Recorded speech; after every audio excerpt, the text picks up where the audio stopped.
Zero Hedge ran a story that most people will never see or really understand. Zero Hedge reported that the Russians have sold off half their US Treasury bonds over the past year. China has been dumping their dollar holdings too, but still have over $1 trillion left. Other foreigners have been dumping their dollars too. The current US inflation rate is 12%. Ben Bernanke has been creating trillions of dollars to bail out banks in Europe, to buy worthless securities from US banks, and to fund the US debt. That will accelerate inflation. Inflation will go from 12% to 15% and then 20% in less than a year. The media will no longer be able to repeat the lie that the inflation rate is only 3.5%. Inflation will become an issue in the 2012 races for Congress, Senate, and the presidency. Accelerating inflation will force people overseas to dump any dollars they receive for selling American food, clothes, electronics, cars, oil, and other raw materials as soon as the transaction is completed. This phenomenon is called an increase in the velocity of money.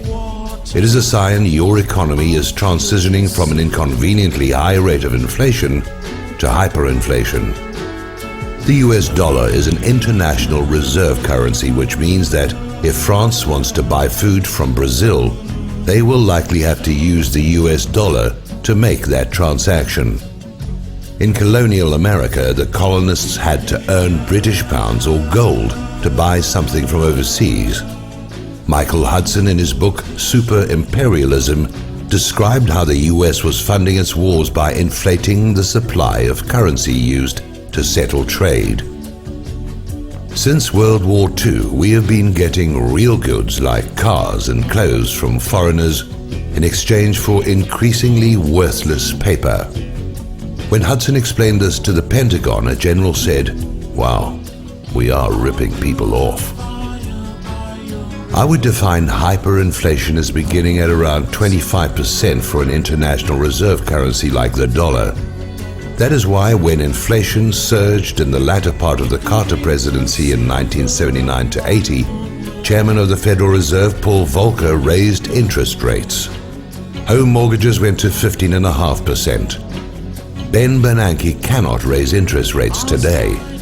His only option would be to devalue the dollar, which is what he said he would do in the now infamous speech he made in Washington, D.C. on the 21st of the 11th, 2002.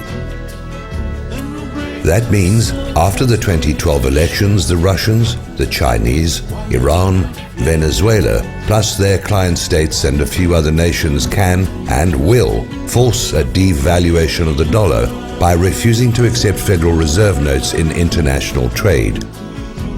If Americans balk, China just has to dump $100 billion and buy commodities, driving the price of food out of the reach of Walmart shoppers. Of course, I realize the Chinese will be doing just what the bankers want them to do. An international conference will be held at which the dollar will be devalued by about 40%, as predicted by Bernanke. This will complete that 50% pay cut I've been predicting. The Chinese will have dumped most of their dollars before the conference so that their economy will not be harmed by a dollar devaluation. If Americans can't afford to buy Chinese products, China will just sell them to people whose currencies were revalued upwards. I would suggest you buy storable food, silver coins, not collectibles, and household items that will just increase in cost. Of course, this was all planned long ago by the bankers. I will conclude with this quote from a previous essay. The fundamental fact of your existence as a modern man or woman is that the bankers of New York and London want to reduce you to debt slavery. Accept that fact and move on to the solution.